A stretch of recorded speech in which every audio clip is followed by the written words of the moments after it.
Why choose arranged marriage over love marriages? You know, they've been passed through generations in Europe and Middle East. They still do them.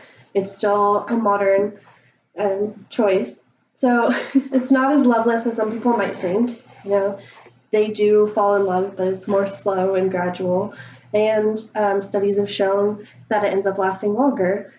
Like they're in love 30 years later rather than just breaking up 5.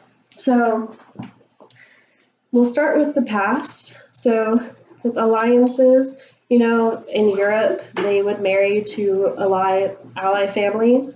Royalty would marry more royalty. They would try to keep the bloodlines pure. If the family is involved, you're more likely to be compatible because your parents know you pretty well, and they're going to try to find somebody who matches your personality. It takes the stress out of dating. So dating takes a lot of time and effort, and you know, if you spend a lot of time with one person, you make a lot of mistakes, and then you break up and find somebody else. With arranged marriages, you have to work on that relationship. So again, it allies families. You know, it was first introduced in Japan by the samurai for military alliances. So as per Sebastian from social sciences, you would get married to have military alliances. So Ghost from Life Science mentions that in Europe, they were used to keep bloodlines pure. And they would marry internally, which is why a lot of European royalty has, you know, a lot of issues. Parental involvement, if they approve of them, so if they approve of your spouse, which they have to in order to have an arranged marriage, there's no worries about them getting along, so you don't have to worry about bringing them over and thinking, oh, they're not going to like them. Vishnu from Vishnu Virtues has personal experience with this research in depth. So families will research the person that you're going to be with for financial issues, anything like that, they're going to find out. They're more likely to match your personality than people online or in bars who knows you better. So background checks, they do them on financial as well as on their family. So families are giving up the care of their child to their spouse.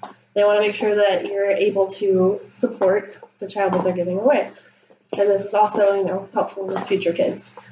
So dating in the digital age is hard enough without trying to make it last. Commitment is difficult when all you can just swipe on faces and it becomes boring.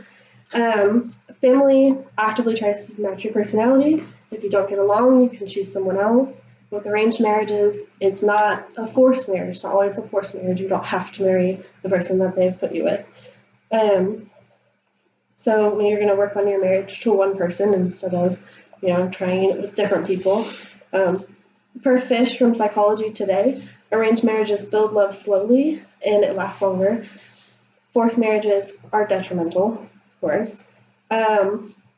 Forced marriages are what people think of when you think of arranged marriages, because you see a lot of Middle Eastern families forcing their children to marry, you know, somebody that they don't like.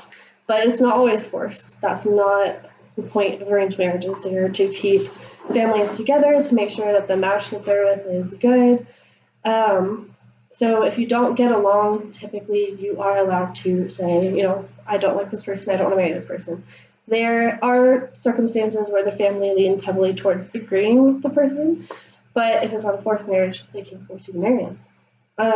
However, when it is a forced marriage, if the person decides that they don't want to marry this person, they try to run away or something happens, they can be punished, they can be beaten, and they can be killed. But forced marriages, not arranged marriages. Not all arranged marriages are forced. The majority of them are not forced. The majority of them are just arranged marriages that you can say no to. So it takes the stress out of many situations, so dating, etc. But it also takes the stress out of planning a wedding, because typically your family will plan it for you. So to recap, there's less stress, You don't have to worry that your family's not going to like them. There's a thorough screening process. So they're going to check finances, they're going to check his personality, they're going to check his history, they're going to check his schooling. And the love is more enduring. So typically you fall in love as the relationship goes on because you have to work together. The negatives are usually from forced marriage, not arranged marriages, and the entire family is involved, which typically makes everyone happy.